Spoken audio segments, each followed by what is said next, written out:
नमस्कार। आज हम मार्क रेक्लाव की किताब 30 days to transform habits and life change के कुछ दिलचस्प हिस्सों पर बात करेंगे। ये किताब आप जानते हैं इस बात पर जोर देती है कि कैसे हमारी रोज की आदतें ही हमारी जिंदगी को असल में बनाती हैं। हाँ, बिल्कुल। ये एक काफी पॉपुलर आइडिया है वैसे। सही कहा। तो हमारे पास इस किताब के कुछ अंश हैं, कुछ चैप्टर्स की मुख्य बातें हैं और हमारा मकसद है कि इसमें से जरूरी और शायद सबसे काम की बातें निकालें। हम्म। किताब का जो मूल विचार है वो काफी सीधा है कि अपनी सोच, अपने व्यवहार में छोटे छोटे पर लगातार बदलाव करके सिर्फ 30 दिनों में जिंदगी को एक नई दिशा दी जा सकती है। सुनने में तो बहुत अच्छा लगता है ये 30 डेज वाला फॉर्मूला। हाँ, लगता तो है। चलिए देखते हैं इसमें कितना दम है। किताब की शुरुआत होती है एक जानी पहचानी सी बात से कि हम वही बनते हैं जो हम बार बार करते हैं। बिल्कुल। अरस्तू ने भी कुछ ऐसे ही कहा था। हाँ, मतलब सफलता हो या असफलता, दोनों ही हमारी आदतों का नतीजा है। ये बात तो कई सेल्फ हेल्प किताबों में मिलती है। इसमें मतलब नया क्या है? देखिए, नयापन शायद इसके 30 डे नियम वाले आइडिया में है। किताब कहती है कि कोई नई आदत बनाने या पुरानी आदत छोड़ने में लगभग 30 दिन लगते हैं। अच्छा, 30 दिन। हाँ, और दिलचस्प यह है कि शुरुआती 10 दिन सबसे मुश्किल होते हैं। हमारा दिमाग ना वो बदलाव को रेजिस्ट करता है। फिर अगले 10 दिन थोड़ी आसानी होती है और आखिरी 10 दिनों में वो आदत हमारे व्यवहार का, हमारे व्यक्तित्व का हिस्सा बनने लगती है। तो ये एक तरह की दिमागी जंग भी है। मतलब सिर्फ इच्छा शक्ति नहीं, यानी छोटी शुरुआत, जैसे रोज मान लीजिए 15-20 मिनट किताब पढ़ना या थोड़ी कसरत करना। हाँ। ये इसलिए काम करती है क्योंकि वो दिमाग को धीरे धीरे उस नई राह पर लाती है। बिल्कुल, बिल्कुल। लेकिन छोटी शुरुआत भी देखिए भटक सकती है अगर लक्ष्य साफ न हो। यहीं पर किताब स्मार्ट लक्ष्यों की बात करती है।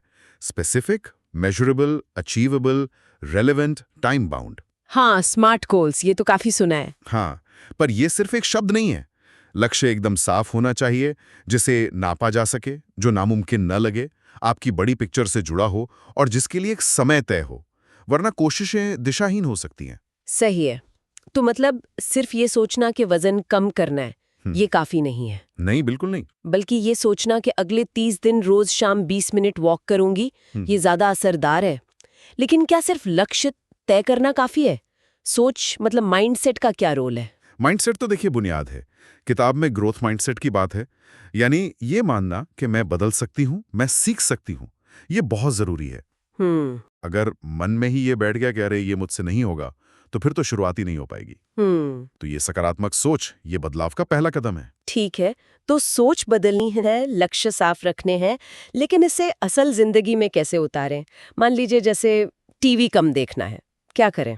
इसके लिए किताब एक बहुत बड़ा प्रैक्टिकल तरीका बताती है। अपने माहौल को बदलो। जैसे आपने टीवी का उदाहरण दिया, तो शायद रिमोट को कहीं दूर रख दें या उसकी बैटरी निकाल दे। अच्छा, हाँ। मतलब अच्छी आदतों को आसान बनाओ और बुरी आदतों को मुश्किल।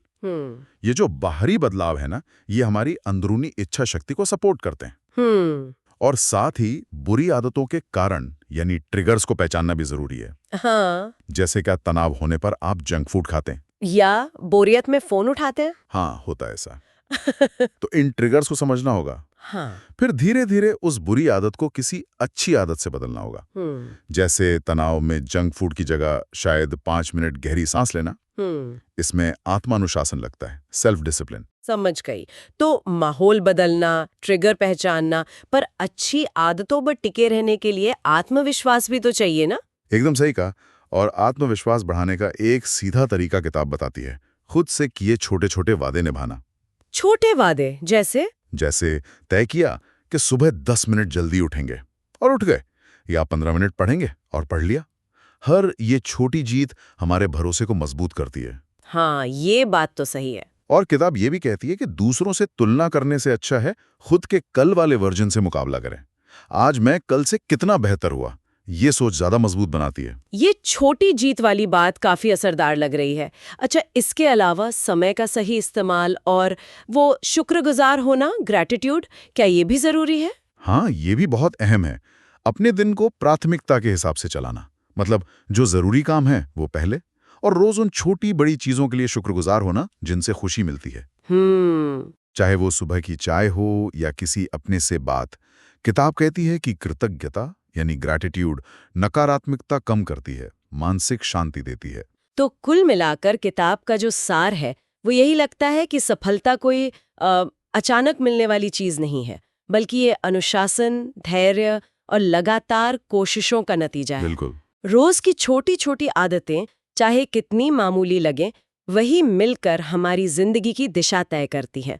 और ये 30 दिन का जो फ्रेमवर्क है, ये शायद इन आदतों को पक्का करने का एक अच्छा तरीका देता है। हाँ, बिल्कुल। तो इस किताब से एक बात तो साफ है कि छोटे लगातार प्रयास अगर 1 महीने तक भी किए जाएं, तो वो हमारी आदतें और शायद जिंदगी भी बदल सकते हैं। आत्मसुधार की दिशा में ये एक कारगर तरीका हो सकता है।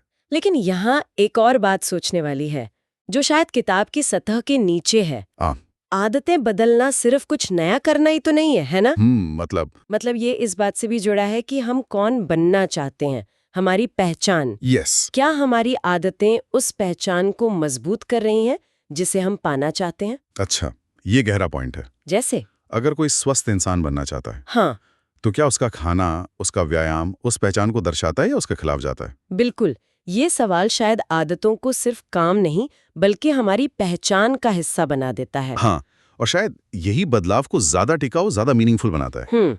इसी गहरे विचार के साथ मार्क रेक्लाउ की किताब 30 Days to Transform के इस विश्लेषण को यहीं समाप्त करते हैं।